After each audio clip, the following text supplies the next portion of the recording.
नमस्कार मित्रांनो, तुहिरी माझा मितवा या मालिकेच्या येणाऱ्या काही भागामध्ये मित्रांनो एक आता जबरदस्त असा ट्विस्ट आपल्यासमोर येणार आहे। त्या मित्रांनो त्या ट्विस्टमध्ये आपल्याला असं बघायला मिळणार आहे की आता वल्लरीचं सगळं सत्य सगळ्यांच्या समोर अर्णवच्या बाबामुळे तर आलेले आहे। वल्लरी मात्र ह्या सगळ्यातून मात्र तर सगळ्यांची माफी तर मागणार आहे, परंतु नम्रता आणि आकाश या दोघांमध्ये आता एक अशी दरी निर्माण करण्याचा ती खूप मोठा प्रयत्न तर करणार आहेच। परंतु तिचा प्लॅन सक्सेस न होता नम्रता आणि आकाश लग्न करून घरात तर येणार आहेत आणि आता रमाकांत राजशिर्के यांच्यावर आता पुन्हा ती मारण्याचा कट कसा रचते आणि त्यांना आता कसं मारण्याचा प्लॅन करते हे मात्र आपण ह्या व्हिडिओमध्ये बघणार आहोत। कारण आता जेव्हा ती आता मारायला जाते त्याच वेळेस मात्र आता अर्णवच्या समोर तिचं हे सत्य येणार आहे। ईश्वरी मात्र आता हे सत्य पकडून देणार आहे। तेव्हा आता मित्रांनो आता पुढे नक्की काय होणार आहे तर ते आपण सविस्तर या व्हिडिओमध्ये पाहणार आहोत। त्यासाठी मित्रांनो व्हिडिओ शेवटपर्यंत नक्की बघत राहा आणि जर तुम्ही आपल्या चॅनलवर नवीन असाल तर चॅनलला सबस्क्राईब करण्यासाठी मात्र विसरू नका। तेव्हा आता मित्रांनो हे बघा, मालिकेमध्ये आपण असे बघत आलो की आता अंजली मात्र राकेशच्या फोनमधून रेकॉर्डिंग काढून आता अर्णववर आरोप करत आहे।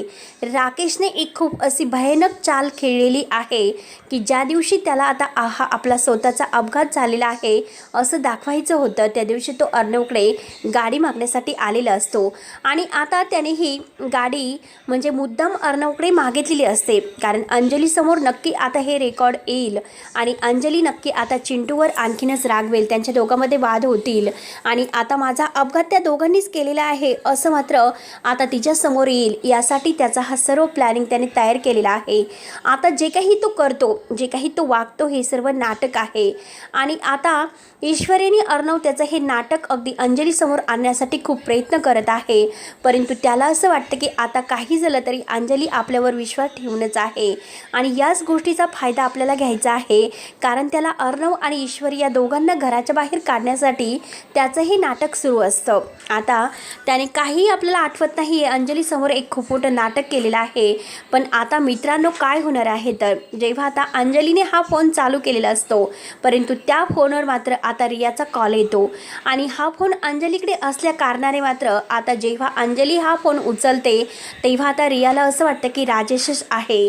तेव्हा आता हॅलो म्हणण्याच्या अगोदरच रिया तिकडून बोलायला सुरुवात करते, अरे नराधमा तुला लाज वाटायला हवी होती, माझ्याबरोबर लग्नाचं तू नाटक केलं आणि मला सोडून तू तिकडे चीट करून निघून गेलास, लाज कशी वाटत नाही, माझे सोन्याचे दागिने सुद्धा पळून घेऊन गेलास, माझं कानातील अंगठी चेन सगळं तू घेऊन गेलास आणि आता मला ते दागिने हवे आहेत, मला फसवलंस, माझ्याबरोबर अगदी प्रेमाचं नाटक केलंस आणि माझे पैसे घेऊन पळून गेलास, पैशावर प्रेम करत होता, पैशासाठी तू हे सर्व खेळलास माझ्याशी आणि मला गोव्याला सोडून आला, तुझ्या बायकोकडे मी आता येणार आहे आणि त्या दिवशी जेव्हा तुझा अपघात झालेला होता त्या दिवशी मी तुझ्या बायकोला सगळं काही सत्य सांगणार होते, परंतु एक गोष्ट मात्र लक्षात ठेव, अरे ती ईश्वरी आहे ना त्या अर्णवची बायको, तुझ्या बायकोची अवस्था बघून तिने मला हात जोडून विनवणी केली म्हणून मात्र मी तिच्यासमोर काहीही सांगू शकले नाही, परंतु आज मात्र मला तुझा इतका राग आलेला आहे आणि आता फोन चालू केल्यापासून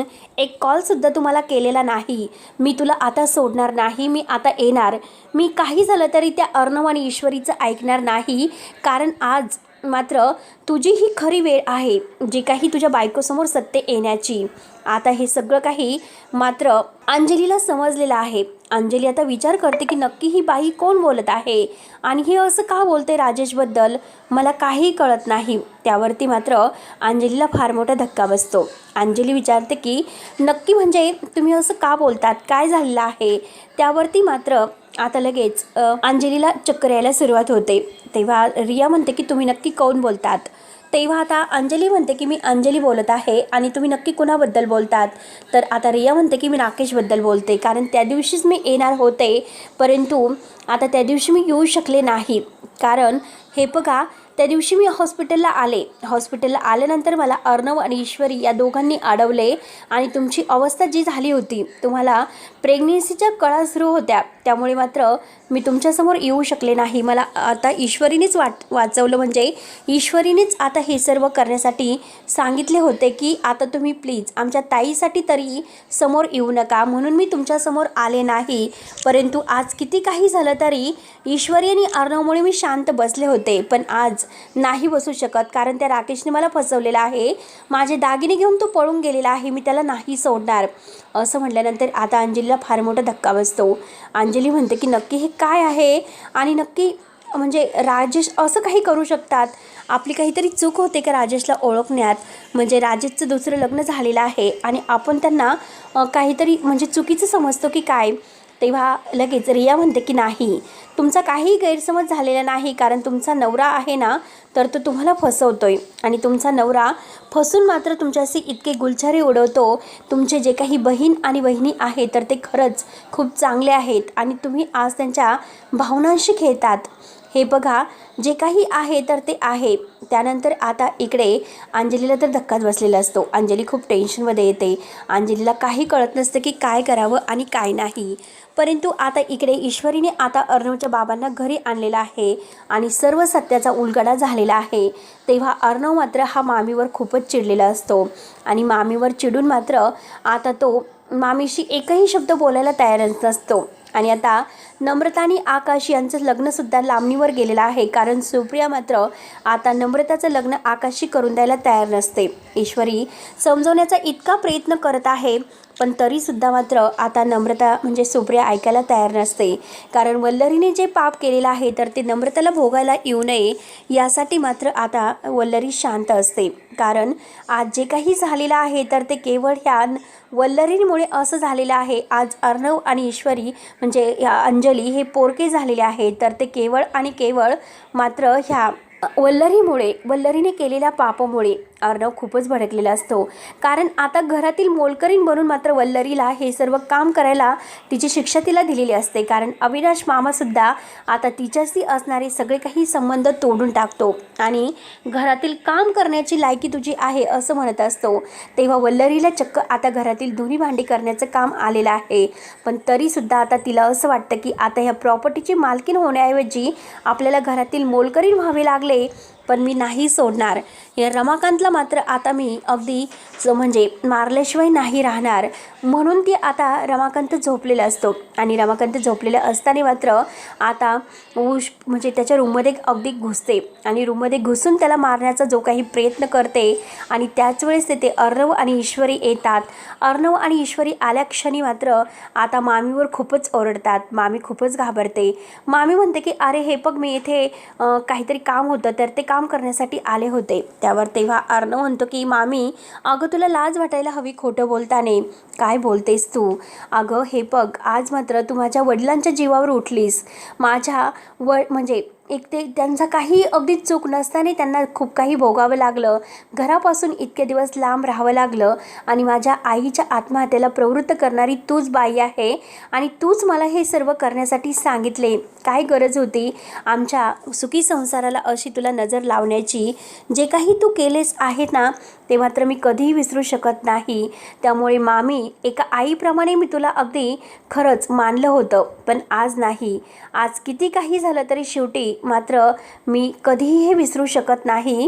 माझ्या आईच्या मृत्यूला तू कारणीभूत आहे आणि आमचा संसार म्हणजे माझ्या आईवडिलांचा संसार तू मोडला आणि आज माझा संसारसुद्धा तू मोडायला निघालीस. आणि आज आकाश आणि नम्रता या दोघांना एकत्र येण्यासाठी सुद्धा तूच मध्ये आडवी येत आहे. मग मामी तूच सांग, तुला नक्की काय हवं होतं, का तू असं वागलीस?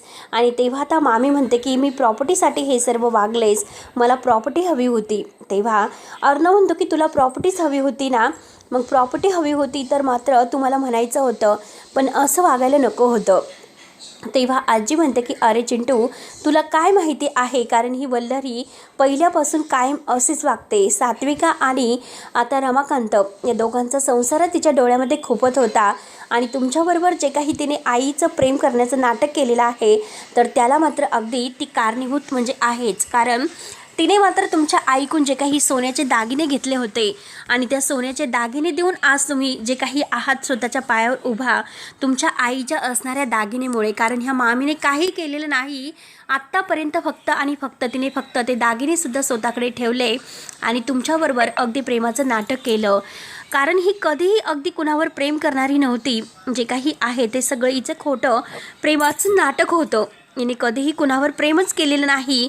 कारण मामाशी सुद्धा जे काही ती वागलेली आहे तर ते कधीही तिने त्याला नवरा म्हणून स्वीकारलेलं नाही.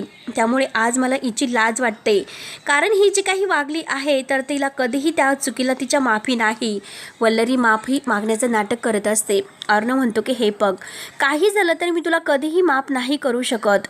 आता या घराचे दरवाजे मामी तुझ्यासाठी कायम बंद असतील. काही झालं तरी या घरात तुला राहण्याचा कोणताही हक्क नाही. आणि त्याच वेळेस मात्र आता नम्रता आणि आकाश तेथे लग्न करून येतात आणि आता त्याच वेळेस मात्र आता रियासुद्धा तेथे आलेली असते. आता रियाला आल्यामुळे मात्र आता अंजलीसमोर आणखीन एक सत्याचा बॉम्ब सुटणार आहे आणि ह्या रिया नम्रता या दोघांचा आता गृहप्रवेश दणक्यात होणार आहे. कारण वल्लरी मामीला आता काही असं बोलण्यासाठी नाकच राहिलेलं नसतं.